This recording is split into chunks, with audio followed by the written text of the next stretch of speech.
We all know that young Aussies like you and I are being more affected by high rates of anxiety and depression than ever before. In fact, statistics released by Medibank this year show that rates of anxiety has nearly doubled over the last few years, whilst depression has increased by 30%. But why are law students feeling the brunt of this, particularly more than other students? And more importantly, how can we fix this? I talked to the president of the Law Society, Pauline Wright, more about this. Perhaps it does come down to a personality trait, that the sorts of people that choose law as a profession, they're probably high achieving people who are intellectually inclined, and that does mean that when they don't get things right, they blame themselves much more than other people would. She believes the first step to progress is breaking the silence. Share those feelings, because you probably find that others are feeling the same. And when we all start talking together, a burden shared is a burden halved, and really it does help. But according to a survey of law student wellbeing in 2016, 54% of males and 41% of females had a high concern about social stigma in the legal profession. Nearly half of the respondents were discouraged from seeking help due to the threat it would pose to their bar admission or their job or academic status. So I spoke to Marie Jepson, who started the Tristan Jepson Foundation in memory of her son, who took his own life in 2004.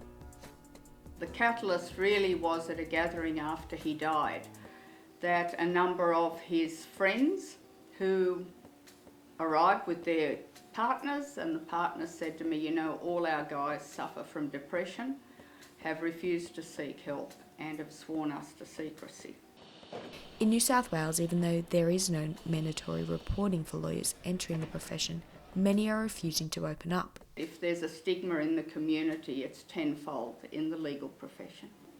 The perception has been over time that if you're suffering any kind of weakness, as it's perceived that this is a character flaw instead of an illness, so there is misinformation out there. People wonder, well, can they do the job? Because of those perceptions, people need to keep quiet. In fact, the survey further showed that 51% of male respondents compared to 30% of female respondents believed that they could handle the problem themselves. Lawyers see themselves as racehorses and elite cars, and so any idea of a blemish on it is not how they see themselves. But elite cars and racehorses need greater care than the ones that are on the track and on bumpy roads.